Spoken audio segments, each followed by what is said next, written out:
Assalamualaikum warahmatullahi wabarakatuh. Halo anak-anakku semuanya, kelas 12 bahasa.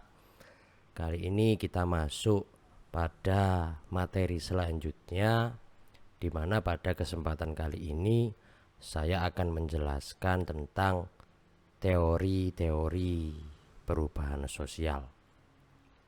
Kemarin kita sudah membahas tentang beberapa materi mengenai perubahan sosial, termasuk diantaranya adalah jenis-jenis perubahan dan juga bentuk-bentuknya maupun sifat-sifatnya dan sebagainya. Yang kali ini akan semakin masuk ke dalam, di mana kita akan memahami tentang pendapat-pendapat tokoh antropologi dan juga sosiologi berkaitan dengan teori-teori perubahan sosial. Oke, langsung saja. Ini saya mulai.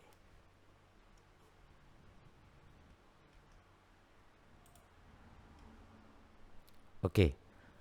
Yang pertama, teori tentang perubahan sosial adalah teori evolusi atau evolutionary theories, di mana pada teori ini memandang bahwa pada dasarnya masyarakat itu berkembang dari bentuk yang sederhana menuju pada bentuk yang lebih kompleks, lebih lengkap, berproses secara bertahap dan bertahan, juga berjalan sangat lambat dan halus, sehingga nyaris tidak terasa bahwa terjadi sebuah perubahan. Jadi menurut pandangan teori evolusi, bahwa perubahan sosial itu dari bentuk yang sederhana menjadi bentuk yang sangat lengkap, dan terjadinya perubahan sosial itu secara bertahap dan posisinya sangat lembut, halus. Bahkan kita tidak menyangka bahwa sudah terjadi perubahan sosial. Itu menurut pandangan dari teori evolusi. Nah, dari beberapa pandangan ini saya mencuplik beberapa pendapat ahli antropologi dan sosiologi berkaitan dengan teori evolusi. Yang pertama adalah Charles Darwin, di mana Charles Darwin ini mencoba menjelaskan pandangan teori evolusi, di mana perubahan sosial itu terjadi ketika ada keterkaitan antara lingkungan alam dengan kehidupan makhluk di muka bumi. Jadi pandangan Darwin ini sangat evolusif, di mana ada konstruksi kausalitas, ada sebab maka ada akibat. Nah, itu pandangan kausalitas. Jika ada bumi dan seisinya, maka pasti akan ada makhluk hidup di dalamnya, di mana di dalam makhluk hidup itu yang semula di zaman primitif menjadi zaman yang berperadaban. Semakin berkembang, akhirnya menjadi tahap modern dan kompleks dengan berbagai macam hasil teknologi sampai sekarang ini. Itu adalah pandangan dari Charles Darwin. Jadi ada keterkaitan ya, di mana manusia itu tinggal di suatu tempat pasti membutuhkan populasi dan juga membutuhkan lingkungan alam sebagai tempat bertahan hidup, mencari makan dan sebagainya. Makanya ada keterkaitan di sini antara lingkungan alam dengan kehidupan makhluk hidup yang ada di bumi. Dan makhluk hidup semakin bertahap ya, dia akan menyesuaikan dengan lingkungan alamnya. Itulah pandangan dari Charles Darwin. Selanjutnya, pandangan teori evolusi dalam menjelaskan perubahan sosial, di sini ada H.M. Buddhis, di mana Buddhis mencoba menjelaskan ada tahapan-tahapan manusia yang semakin kompleks, di mana diawali pertama kali dengan waktu dan keadaan yang berbeda-beda. Yang pertama, manusia waktu dulu zaman-zaman primitif, zaman-zaman masih sangat sederhana, tradisional banget. Di situ masih berburu, memasuki keadaan dan fase berburu, di mana di situ ada hunting and fishing. Mereka mencukupi kebutuhan hidupnya dengan berburu ataupun memancing. Bagi yang mungkin ada persebarannya di daratan, itu berburu hewan-hewan, berburu satwa-satwa untuk dimakan.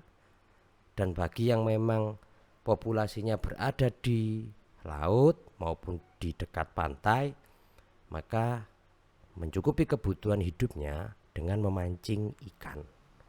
Itu fase berburu. Yang kedua, ada fase atau masa meramu. Jadi ketika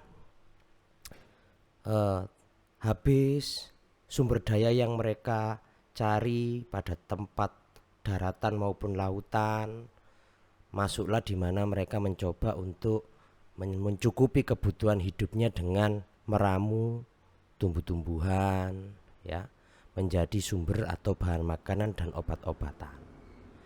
Di sini telah ditemukan cara untuk menciptakan kebutuhan yang dapat dipenuhi dengan adanya tumbuhan di sekitarnya. Atau ini bisa saya sebut sebagai fase pastoral. Yang ketiga, ada masa pertanian, di mana pada masa pertanian ini manusia untuk mencukupi kebutuhan hidupnya, karena semakin banyak berburu, meramu, ya, habis sumber dayanya, maka masuk pada tahap bagaimana caranya ketika mendapatkan tumbuhan, mereka dapat mengembangkan tumbuhan tersebut agar suatu saat nanti ketika akan dikonsumsi kembali, akan dipakai, dihabiskan untuk kebutuhan hidupnya, sumber daya itu tidak akan habis. Itu masuk pada zaman fase masa pertanian atau agricultural. Nah, terus setelah masa pertanian ini, ternyata manusia semakin lama semakin bertahap, perkembangan kebudayaan juga semakin pesat. Masuklah pada fase perundagian, di mana pada fase perundagian atau handicraft ini mereka sudah berusaha untuk membuat barang-barang atau benda-benda yang dapat digunakan untuk mencukupi dan membantu mencari kebutuhan-kebutuhan hidup.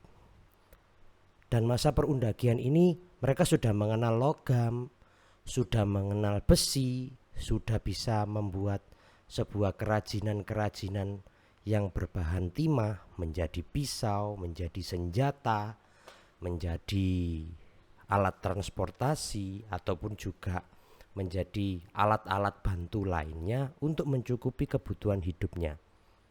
Ini masa perundagian, ya, di mana sudah dikenal adanya senjata untuk bisa digunakan sebagai mencukupi kebutuhan hidup.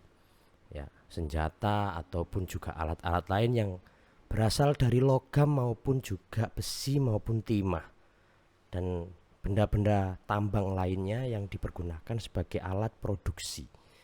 Nah, setelah masa handicraft ini atau fase perundagian, masuk pada masa industrial yang sampai pada saat ini masih kita jalani, di mana berdirilah pabrik-pabrik, rumah-rumah produksi untuk mencukupi kebutuhan massal yang dikonsumsi oleh semua orang. Sampai saat ini, ya, masa industrial ini, di mana masa industrial ini rumah-rumah produksi baik bahan makanan, baik sandang maupun pangan, mencukupi kebutuhan manusia yang sebegitu banyak sekali jumlahnya. Ya, itu masa industrial. Dan di masa ini sampai saat ini kita jalani. Nah, dari awal sampai akhir, dari berburu sampai masa industrial, kita itu tidak merasa bahwa manusia ini berkembang dan berubah secara evolusif, secara berevolusi dari waktu ke waktu, dari tahap ke tahap, dari perkembangan ke perkembangan yang selanjutnya. Nah, itu menurut Bodis. Selanjutnya, menurut W.W. Rostow, di mana menurut Rostow di sini dia menjelaskan ada sekitar 5, ya.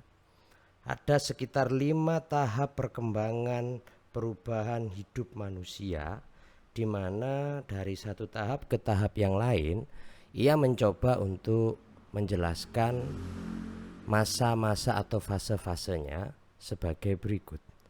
Ada yang disebut sebagai masa tradisional.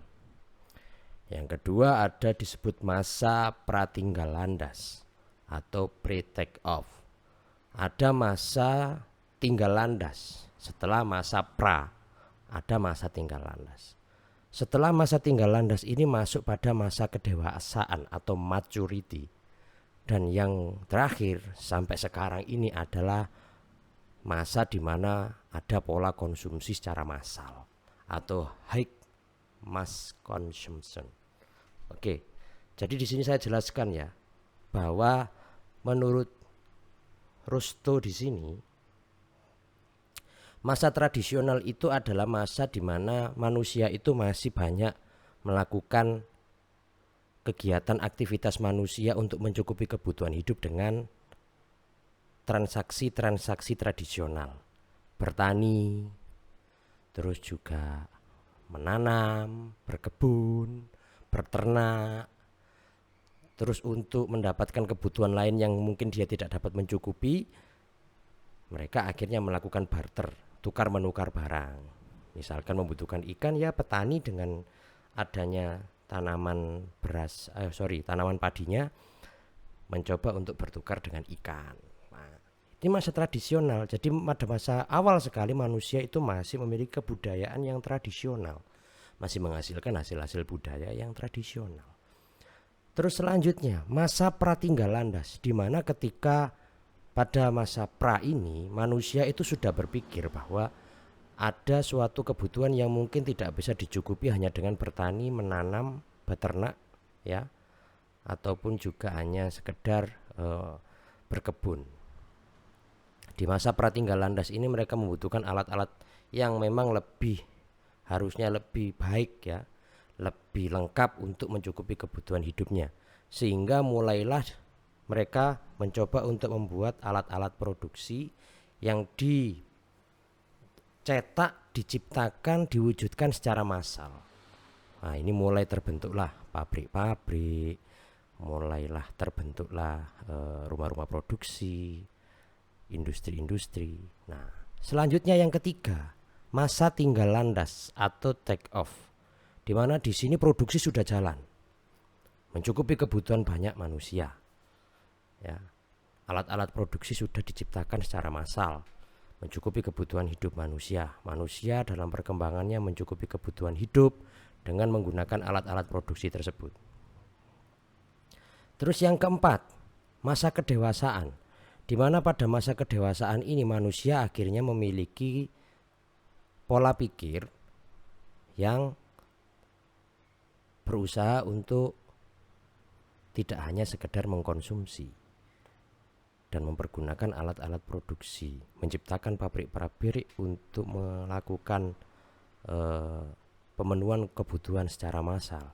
Tapi pada masa kedewasaan ini manusia akhirnya perlu untuk melakukan investasi, melakukan penanaman saham, membutuhkan asuransi. Untuk apa? Untuk mempertahankan hidup maupun juga untuk tetap eksis, mencukupi kebutuhan, sehingga di masa-masa yang akan datang mereka tetap dapat mempertahankan hidup. Nah, ini masa kedewasaan. Bisa saya contohkan seperti itu. Dan yang kelima ada pola konsumsi massa. Lah di sini yang sampai saat ini kita alami ya, di mana pada pola konsumsi massa ini kita hari ini banyak sekali mengkonsumsi iklan-iklan, mengkonsumsi produk-produk yang memang dipasarkan ya, kita termakan dengan promosi-promosi ya. Semakin banyak kita membeli tanpa kita membutuhkan apa yang kita beli, ini pola konsumsi massa ya. Banyak sekali yang kita konsumsi tanpa yang sebetulnya barang-barang tersebut tidak kita butuhkan, karena kita sudah hidup pada era-era yang memang mengkonsumsi banyak sekali produk yang diciptakan oleh alat-alat produksi, yang mana di situ ada yang memang sekedar untuk mencukupi kebutuhan hidup, dan ada yang memang sebetulnya tidak tapi kita beli. Itu ya pola konsumsi massa atau high mass consumption ya, itu menurut W.W. Rostow. Oke, tadi sudah ada 3 teori yang kita pelajari menurut Darwin, menurut Buddhis, dan menurut Rostow. Selanjutnya ya ada teori menurut Karl Marx. Nah, ini penting banget ya memang ya menurut Karl Marx ini, dimana menurut Karl Marx evolusi manusia berkaitan dengan perubahan sosial budaya terdiri dari 4 tahap. Ada komunal purba, ada kapitalis, ada sosialis, ada komunis baru, yang mana dari 4 tahap tersebut melahirkan ada 2 jenjang yang membedakan kelas sosial manusia. Yang pertama ada kelas borjuis dan ada kelas proletar. Itu ya, itu menurut Karl Marx. Oke, jadi 2 kelas sosial yang berbeda itu adalah hasil dari adanya tahap-tahap evolusi perubahan manusia dari komunal purba sampai komunis baru. Itu menurut teorinya Karl Marx. Apa Pak komunal purba, kapitalis, sosialis, dan komunis baru itu? Saya jelaskan satu persatu ya. Komunal purba, di mana masyarakat pada saat itu masih menggunakan alat-alat produksi yang sangat tradisional, sekedar untuk mencukupi kebutuhan hidup, tidak untuk memperkaya diri ataupun mencari keuntungan yang sebanyak-banyaknya untuk dirinya sendiri. Jadi sekedar mencukupi kebutuhan hidup. Itu masih masyarakat yang komunal, masih tradisional. Sehingga kalau memang lapar ya makan ya butuh beras misalkan. Beras ya butuh tani menghasilkan padi nanti bisa dijadikan beras. Ya cuma gitu dong. Itu komunal purba. Nah, masuk di tahap selanjutnya kapitalis. Nah, ini di mana di sini sudah menggunakan alat-alat produksi, yang mana alat-alat produksi tersebut digunakan untuk menciptakan produk-produk yang dijual secara massal dan memperkerjakan banyak buruh. Di situ yang menguasai alat produksi yang memiliki kelas sosial dengan status yang lebih tinggi daripada yang hanya bekerja sebagai buruh. Dan kapitalis ini lebih pada adanya industrialisasi barang-barang, produk-produk di dalam sebuah manajemen perusahaan, pabrik-pabrik besar. Nah, ini masa kapitalis ya, di mana manusia ini sudah menjadi kapital yang mencoba untuk menguasai segala macam kebutuhan konsumsi manusia. Dan di situ mereka menggunakan alat-alat produksi berupa pabrik-pabrik yang dimana itu menghasilkan banyak sekali barang-barang yang akan diproduksi, yang akan dikonsumsi oleh masyarakat secara luas ya. Itu masa di mana mereka jadi kapitalis, dan di situ orientasinya ya, kalau bicara orientasi adalah cari keuntungan yang sebanyak-banyaknya. Semakin banyak barang dikonsumsi, semakin keuntungan juga didapat. Nah, disitulah semakin bisa mempekerjakan buruh dengan waktu yang cukup panjang, maka produksi juga akan semakin besar. Di situ keuntungan juga akan semakin besar. Nah, kapitalis inilah masa setelah komunal purba.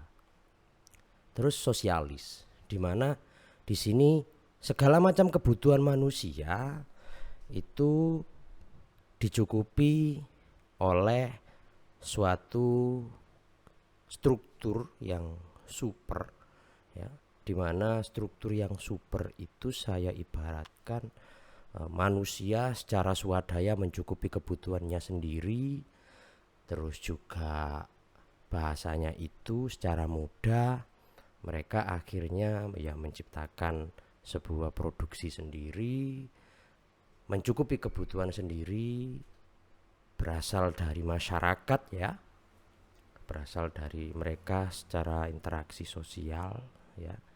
Ini sosialis ya. Jadi awalnya memang semuanya dari masyarakat ya, dan struktur yang super itu akhirnya dapat mampu memenuhi segala macam kebutuhan manusia karena memiliki kekuatan semuanya hampir sama, sederajat ya.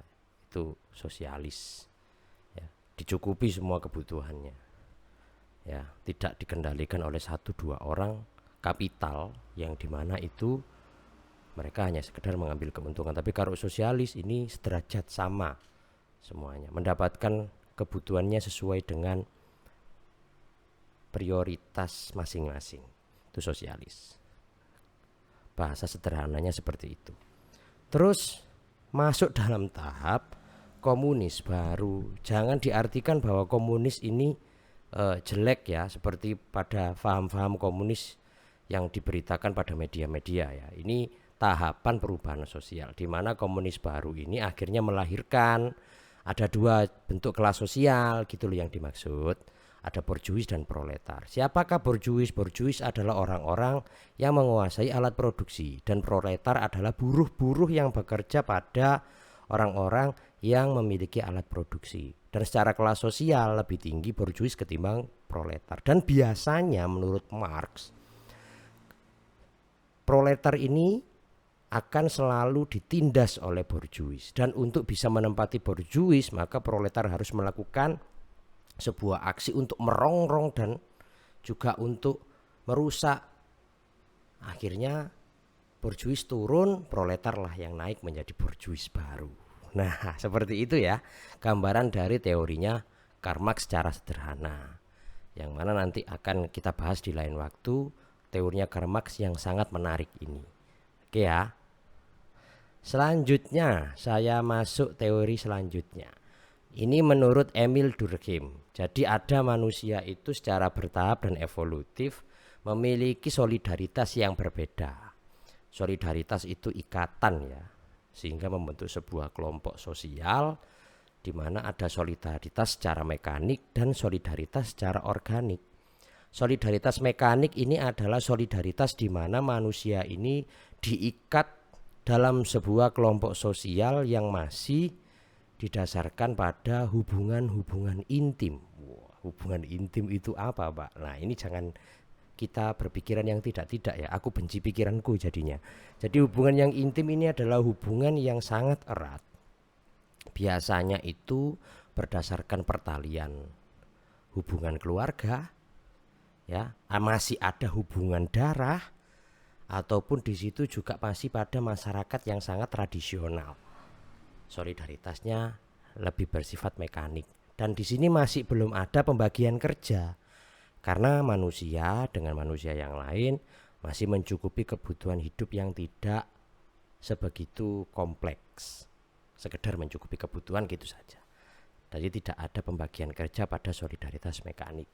Bedanya yang kedua, ada tahap di mana manusia masuk berkelompok sosial ya, mengikatkan diri pada sebuah kelompok yang diikat dengan solidaritas organik, di mana solidaritas organik ini manusia sudah mengenal pembagian kerja, sudah mengenal peran dan status pada struktur posisinya masing-masing, terus diikatkan hanya dengan profesi-profesi tertentu atau fungsi-fungsi tertentu saja. Hubungannya tidak intim, bersifat semu sementara, tidak bersifat selamanya.